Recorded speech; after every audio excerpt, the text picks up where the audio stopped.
اور بعض کو بعض سے درجوں میں فضیلت عطا کر دی۔ ہم نے خود تقسیم کیا ہے، مالک نے تقسیم کیا ہے، وہ فرماتا ہے ہم نے بانٹا ہے خود، یہ تمہارا نظام زندگی کہ بعض کو درجوں میں فضیلت دے دی ہے۔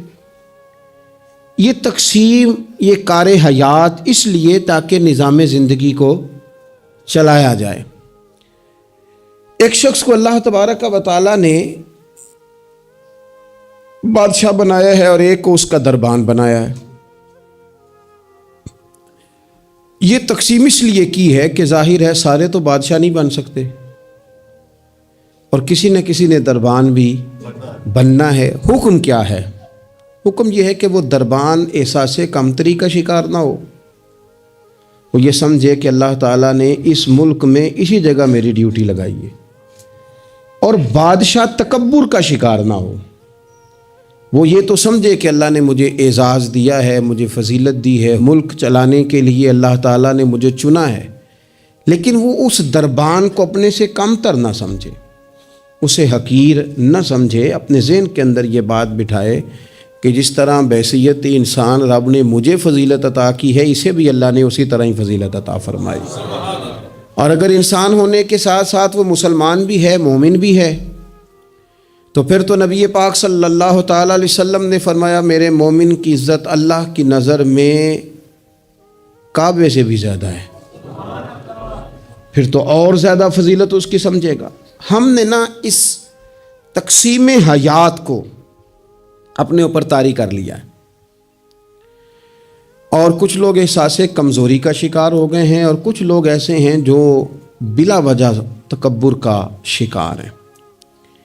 انسان کو یہ حکم دیا گیا ہے کہ وہ جہاں بھی ہے وہ اللہ کا بندہ بن کے وقت گزارے، اس کے ذہن اور نظریات ٹوٹے نہ، بکھرے نہ، وہ یہ سمجھے کہ اللہ تبارک و تعالیٰ نے اگر کچھ مجھے دیا ہے تو اپنے فضل سے دیا ہے۔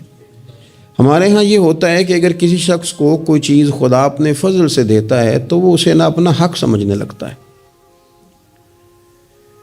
اور وہ محسوس کرتا ہے کہ یہ معاذ اللہ مجھے ملنی ہی چاہیے تھی، میں اسی کا حقدار تھا۔ وہ چیز پھر اس بندے کو بعض اوقات تکبر میں مبتلا کرتی ہے، بعض اوقات خود پسند بنا دیتی ہے، اور بعض اوقات جو اس کی بہترین صلاحیتیں ہوتی ہیں وہ صلاحیتیں زنگ آلود ہو جاتی ہیں، اخلاقی کمزوریاں اس کے اندر جڑ پکڑ جاتی ہیں۔ محبوب سبحانی حضرت غوث اعظم صمدانی شیخ عبد القادر جیلانی رضی اللہ تعالیٰ عنہ ارشاد فرماتے ہیں کہ تو جہاں بھی ہو نا اپنی سوچ کو عاجزی والی بنا۔ آپ فرماتے ہیں اگر تیری عمر زیادہ ہے اور تیرے سامنے ایک شخص کھڑا ہے جس کی عمر تھوڑی ہے، تو اپنے ذہن میں یہ بات بٹھا کہ اس کی عمر تھوڑی ہے تو غلطیاں بھی تو تھوڑی ہیں نا۔ اور اگر تیرے سامنے کوئی شخص کھڑا ہے، تیری عمر تھوڑی ہے، اس کی زیادہ ہے، تو پھر یہ ذہن بنا لے کہ اگر اس کی عمر زیادہ ہے تو اس کی نمازیں بھی تو زیادہ ہیں نا، تلاوتیں بھی تو زیادہ ہیں نا، خیرات بھی تو زیادہ ہے نا، عمر جو زیادہ ہے۔ اور اگر تو ان پڑھ ہے اور تیرے سامنے عالم کھڑا ہے تو اس ترتیب سے عاجزی پیدا کر لے کہ وہ چونکہ عالم ہے تو میں تو بہت سارے کام اپنی جہالت کی وجہ سے غلط کر لیتا ہوں، لیکن وہ عالم ہے تو اپنے علم کی بنیاد پر یقیناً وہ مجھ سے زیادہ خیر کٹھی کر رہا ہے۔ اور اگر تو عالم ہے اور تیرے سامنے جاہل کھڑا ہے تو پھر بھی تو اپنی طبیعت میں عاجزی لا، اور تو یہ ذہن بنا کہ وہ اگر کوئی غلطی کرے گا بھی تو اپنی جہالت کی وجہ سے کرے گا، تو مجھے تو پتہ ہے سارا، ایسا نہ ہو کہ میرا گناہ ڈبل لکھ دیا جائے۔ اب جہاں ہیں جس ترتیب سے ہیں اس ترتیب سے ہی اپنی طبیعت کے اندر عاجزی لائیں۔ نبی پاک صلی اللہ تعالیٰ علیہ وسلم نے فرمایا، حضرت عبداللہ ابن مسعود رضی اللہ تعالیٰ عنہ حدیث کے راوی ہیں، حضور نے فرمایا جس کے دل میں رائی کے دانے کے برابر بھی تکبر ہوا وہ شخص جنت میں نہیں جائے گا۔ تو عرض کی یا رسول اللہ صلی اللہ علیہ وسلم، ایک آدمی اچھا لباس پہنتا ہے، اچھا بن کے رہنا چاہتا ہے، صاف ستھرا بن کے رہنا چاہتا ہے، تو کیا یہ بھی تکبر ہے؟ تو سرکار نے فرمایا نہیں، اللہ تو خوبصورت ہے، خوبصورتی کو تو پسند فرماتا ہے۔ تو یا رسول اللہ صلی اللہ علیہ وسلم پھر تقسیم کس طرح کریں، تکبر کے مفہوم کو کیسے سمجھیں؟ تو دو باتیں نبی پاک علیہ السلام نے ارشاد فرمائیں سارے عنوان کو ان دو باتوں میں سمجھا جا سکتا ہے۔ محبوب فرمانے لگے تکبر تو یہ ہے کہ بندہ حق قبول نہ کرے اور دوسرے بندوں کو اپنوں سے حقیر سمجھے۔ اگر تیرا کوئی بھی کمال قبول حق میں رکاوٹ بن گیا تب تو متکبر ہے، اور اگر کسی بھی مقام پر جا کر تو کسی کو حقیر سمجھنے لگ گیا ہے پھر تو متکبر ہے۔ ورنہ اچھا لباس پہننے سے بندہ متکبر نہیں ہوتا، اچھی گاڑی میں بیٹھنے سے بندہ متکبر نہیں ہوتا، اچھے گھر میں رہنے سے بندہ متکبر، بلکہ حضرت باجید بستامی رحمۃ اللہ علیہ تو یہاں تک فرماتے ہیں کہ میں نے بہت بڑے بڑے مکانوں میں درویش بستے دیکھے اور میں نے بڑے بڑے جبوں کے اندر تکبر کو ملاحظہ کیا، غرور دیکھا میں نے وہاں۔ عزیز دوستو، اپنے ذہنی سطح اس طرح کی بنائی جائے کہ مزاجوں میں ٹھہراؤ رہے، طبیعتوں میں۔ ہمیں نا دو تین چیزیں بڑا پریشان کرتی ہیں۔ بعض لوگ ایسے ہیں جو کسی بڑی برادری میں جس کو وہ بڑا سمجھتے ہیں، باقی تو اللہ کو پتہ ہے نا بڑا کون ہے۔ کسی بڑے قبیلے میں جس کو دنیا میں بڑا گردانا جاتا ہے، اس میں اگر وہ پیدا ہو گئے نا تو ان کا یہ گمان بن گیا ہے کہ شاید میرا یہ حق تھا، تو چونکہ مجھے اللہ نے پیدا یہاں کیا ہے تو معاذ اللہ میرا حق بنتا ہے میں تکبر کروں۔ بار بار اپنے لفظوں میں، جملوں میں، اپنے رویوں میں اس بات کا وہ اظہار کرتے ہیں۔ کچھ لوگوں کو اللہ تعالیٰ دولت دیتا ہے، دولت اگر محنت سے ملتی تو سب سے زیادہ مزدور کے پاس ہوتی، کیونکہ وہ سب سے زیادہ محنت کرتا ہے۔ یہ تو خدا کے فضل سے ملتی ہے۔ اب جس کو مل جاتی ہے وہ سمجھتا ہے مجھے ملنی ہی چاہیے تھی، ملنی چاہیے تھی، اب وہ کسی تکبر کا شکار ہو جاتا ہے۔ حالانکہ مالک بڑا بے پرواہ ہے۔ صبح کے تخت نشین شام کے مجرم ٹھہرے، ہم نے پل بھر میں نصیبوں کو بدلتے دیکھا۔ ایک منٹ لگتا ہے، انسان کمزور ہو جاتا ہے۔ تو لوگ دولت کے زور پر اپنے آپ کو تکبر کا شکار کر لیتے ہیں، اور بعض لوگوں کو اللہ تعالیٰ اپنے فضل سے علم عطا کرتا ہے،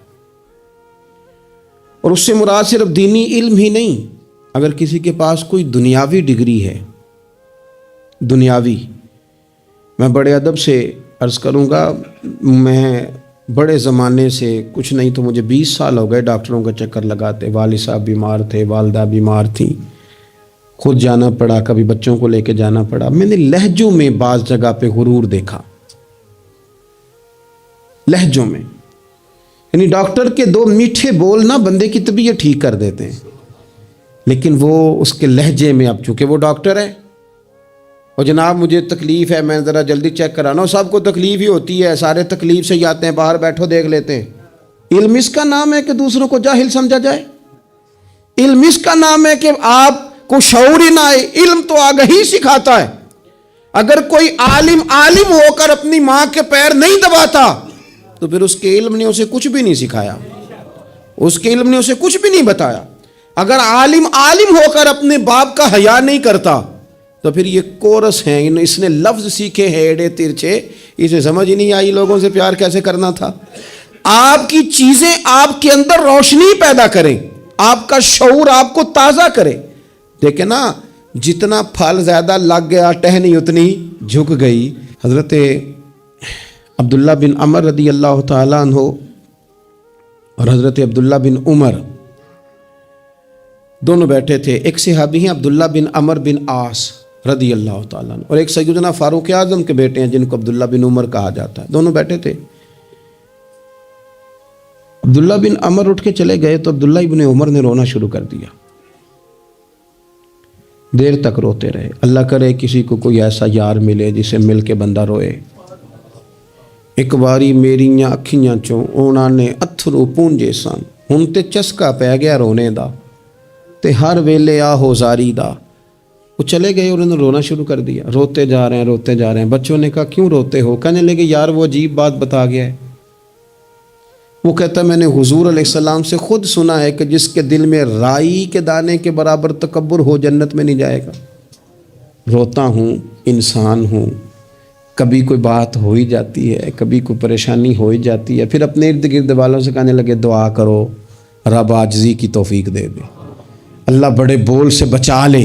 عزیز بھائیوں، مزاجوں کے اندر حضرت شیخ سعدی رحمۃ اللہ علیہ، میں نے کچھ لوگوں کو دیکھا ہے اگر کوئی نیک کام کر لیتے ہیں نا تو پھر وہ کہتے ہیں چونکہ میں نے کیا لہذا ساری دنیا فوراً یہ کرے.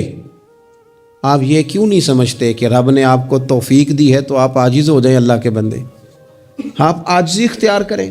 وہ کہتے ہیں چونکہ میں کرتا ہوں لہذا میں اب اتنا بڑا آدمی ہوں تو فلانے فلانے فلانے فلانے بندے تو ٹھیک ہی نہیں.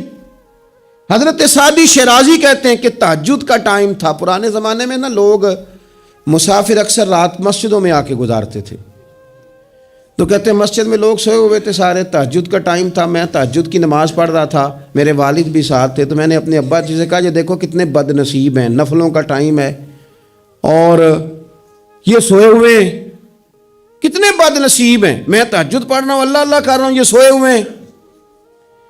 تو فرماتے ہیں میرے والد کہنے لگے کاش تو بھی سویا ہی رہتا, لوگوں کے کپڑے تو نہ پھاڑتا, کاش تو بھی, تیرا سونا ہی بہتر تھا, اس تہجد سے تو سویا ہی رہتا تو بہتر تھا, کپڑے تو نہ پھاڑتا لوگوں کے. او خدا کے بندے اگر تو نے پڑھی ہے تو تیرا اور رب کا رشتہ ہے, اس کی بنیاد پر تو دوسروں کو حقیر جاننے لگ گیا ہے. اس کی بنیاد پر علم پڑھے دا مان نہ کریے ماتا کھی میں پڑھیا, او جب بار کہار کہاوے متے روڑ دیویں دودھ کڑیا. تھوڑا سا اپنے طبیعت میں عاجزی پیدا کر. یہ تو دیکھیں نا کتنے بڑے بزرگ ہیں, حضرت فضیل بن عیاض, 60,000 لوگوں نے حج کیا, حضرت کے بھی وہ حجوں میں بہت 21واں 22واں حج تھا. کسی نے پوچھا حضور اس سال حج کے بارے میں آپ کا کیا خیال ہے؟ تو آپ فرمانے لگے جتنے بھی حاجی آئے سارے نیک تھے, حج ضرور قبول ہوگا, اور اگر کسی وجہ سے کوئی کمی رہ گئی تو وہ میری نحوست کی وجہ سے رہ جائے گی, اس لیے کہ ان میں سب سے زیادہ گناہ گار میں ہی ہوں, میری وجہ سے کوئی رہ گئی تو رہ گئی, ورنہ تو امید ہے خدا فضل ہی فرمائے گا. آپ کے مزاج میں جب عاجزی ہوتی ہے کہ نا, اگر آپ کسی مقام پہ فائز ہیں تو وہ تو اللہ نے دیا آپ کو, تو اب تو آپ کو اس مقام پر جا کے بھی عاجزی ہی کرنی چاہیے تھی, اور اگر آپ وہ عاجزی نہیں کر رہے تو اس کا مطلب ہے آپ بہت ساری خطاؤں کا شکار ہیں. ہمارے زمانے میں نا ایک رواج آیا ہے کمزوریاں بیان کرنے کا, اور کمزوری اکثر وہ بندہ بیان کرتا ہے جو اپنے آپ کو کچھ سمجھتا ہے. لوگ ایک دوسرے کی کمزوریاں ڈسکس کرتے ہیں, بلکہ پہلے تو لوگ لوگوں کی کمزوریاں بیان کرتے تھے, اب جماعتیں جماعتوں کی کمزوریاں بیان کرتی, اب پارٹیاں پوری پارٹیوں کی کمزوری. بات اتنی اجتماعیت تک چلی گئی کہ سوچے محدود سے محدود تر ہو گئی. اللہ تعالیٰ نے نا ایک دفعہ حضرت موسیٰ کلیم اللہ علیہ السلام سے فرمایا کہ آپ کی قوم میں جو سب سے نیک آدمی ہے نا اسے ڈھونڈ کے میری بارگاہ میں لائیں.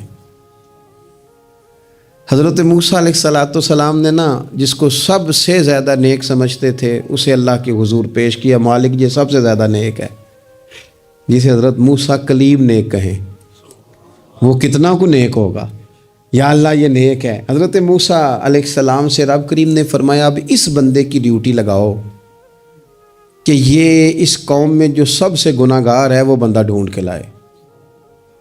اگر یہ ڈیوٹی ہماری لگتی تو پھر تو اللہ خیر کرے, سارے گناہ گار تھے ماں سوائے میرے, خدا مجھے ایسی خدائی نہ دے کہ اپنے سوا کچھ دکھائی نہ دے. جناب اس کی ڈیوٹی لگائیں, حضرت موسیٰ کی گواہی ہے یہ سب سے زیادہ نیک ہے, اس کی ڈیوٹی لگائیں یہ سب سے گناہ گار بندہ ڈھونڈ کے لائے.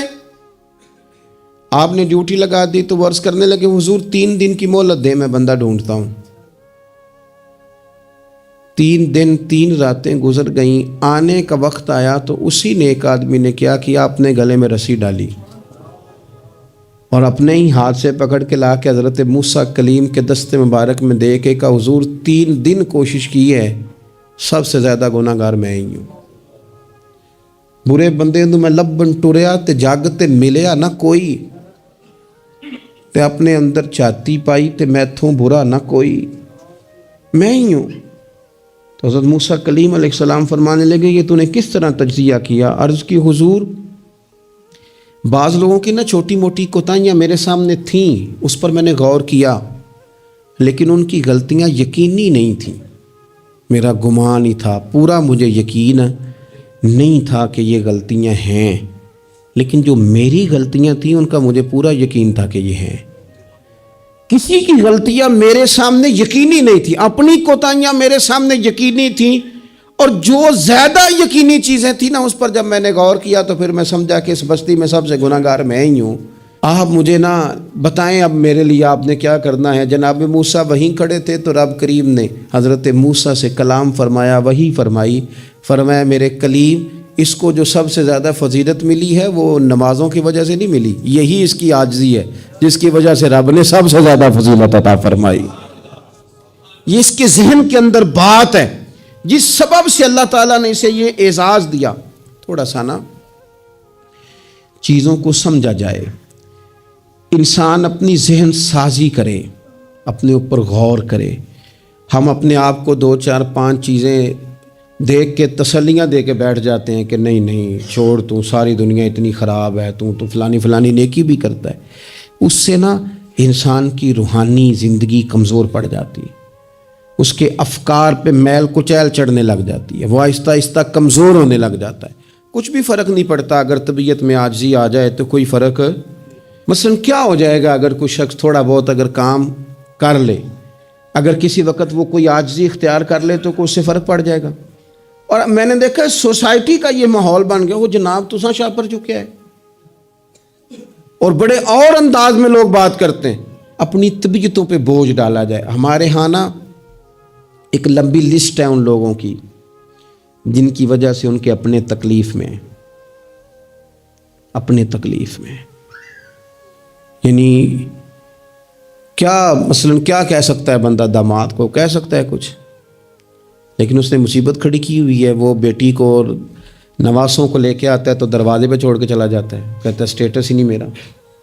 میں ایک جنازے پہ چلا گیا تو قبرستان میں ایک فیملی میں کسی کا انتقال ہو گیا، تو قبرستان میں ان کا داماد اپنے بردر ان لا سے سالے سے کہہ رہا ہے کہ وہ تم نے تو اپنے ابا کی قبر پہ تختی بھی نہیں لگائی، اتنے بھائیوں تختی بھی نہیں لگا سکتے.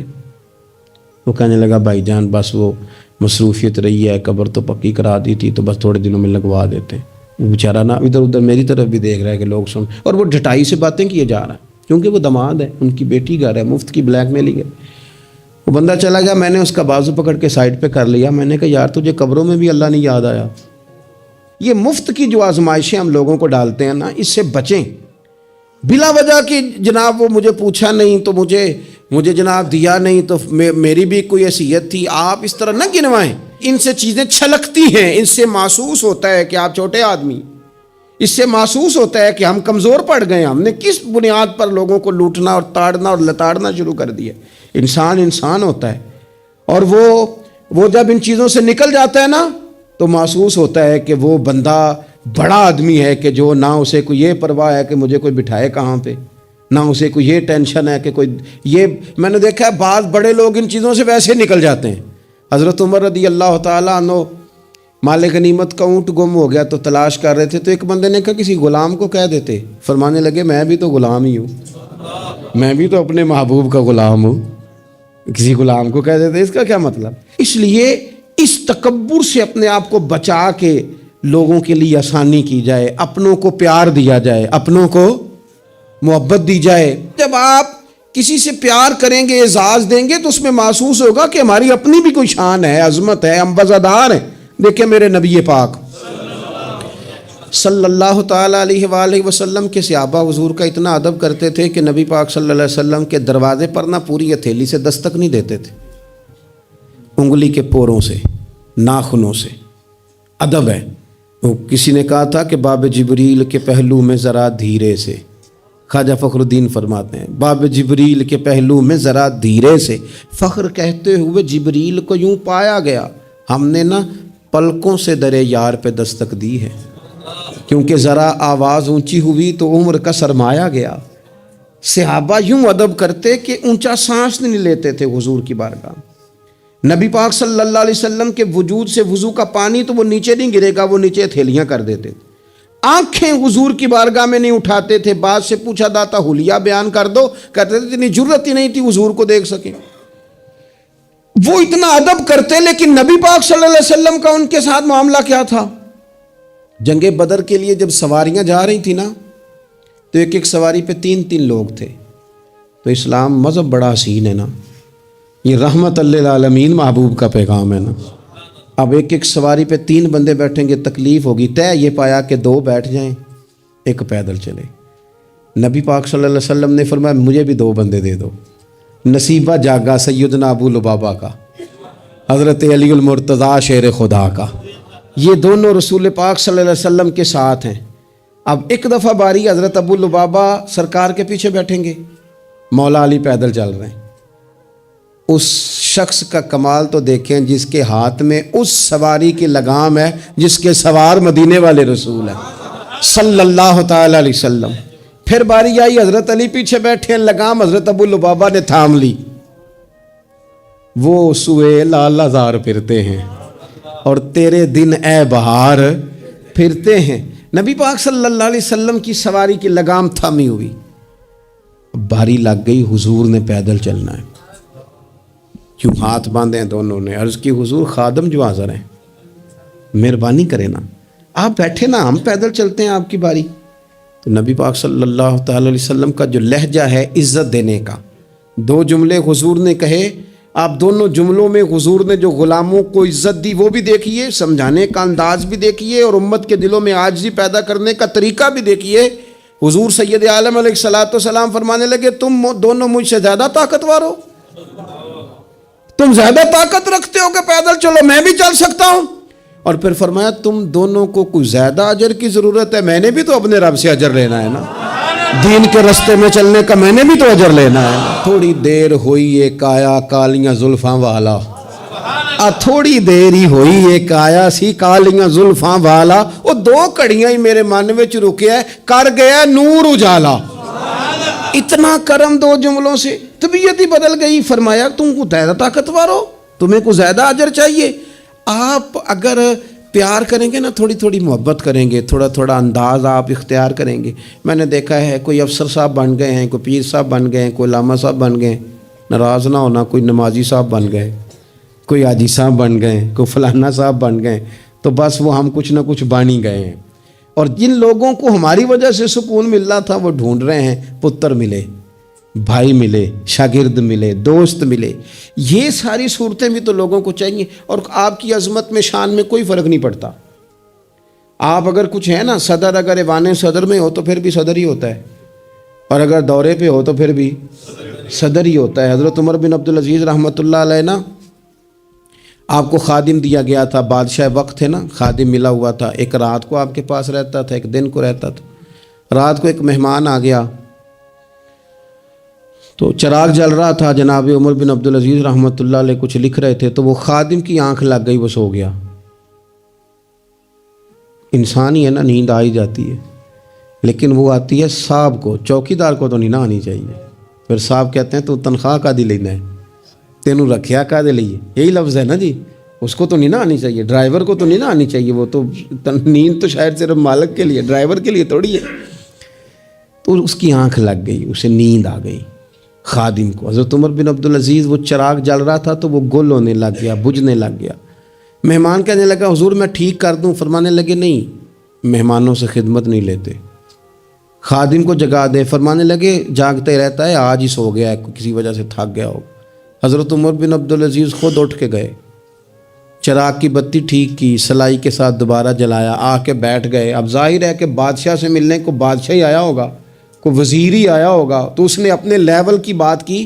کہنے لگا حضرت صاحب اس کو کس لیے رکھا ہوا ہے، سو گیا، اس کو جگاتے. تو وہ تو بڑی جلال میں بات کر رہا تھا نا، اور وہ بڑا تنقید کا اس کا لہجہ تھا کہ اس کو کیوں نہیں اٹھایا. تو حضرت عمر بن عبدالعزیز اس کو نارمل زندگی میں لے آئے واپس، اس کو کھینچ کے دوبارہ دنیا پہ لے آئے، زمین پہ. فرمانے لگے تو اتنا کیوں پریشان ہوتا ہے، میں جب چراغ ٹھیک کرنے گیا تھا تب بھی عمر بن عبدالعزیز ہی تھا، اور جب واپس آیا ہوں ٹھیک کر کے تو پھر بھی عمر بن عبدالعزیز ہی ہوں. مثلا میری کون سی سائیڈ ادھر گئی ہے، میں وہی ہوں. خدا کے بندے کیا ہو گیا، وہی ہوں. تو کس پریشانی کا شکار ہو گیا، میں وہی ہوں. دانش منداں دا کم ناہی دل دنیا تے لانا، اس ووٹی تے لکھ خامد کیتے، جو کیتا سو کھانا. بڑے بڑے عہدے ملتے ہیں، دنیا بڑے بڑے جاگیردار ہوتے ہیں، پھر وہ چلے جاتے ہیں۔ تو دانشمند آدمی دل نہیں لگا کے بیٹھ جاتا، اس لیے لہجوں میں عاجزی، انداز میں عاجزی، رویے میں عاجزی، بولنے میں عاجزی، بات کرنے میں عاجزی، کسی سے ملنے میں عاجزی، کسی سے لینے میں بھی عاجزی اور عطا کرنے میں بھی عاجزی، اور نظروں میں بھی عاجزی، ذہنوں میں بھی عاجزی، دل میں بھی عاجزی۔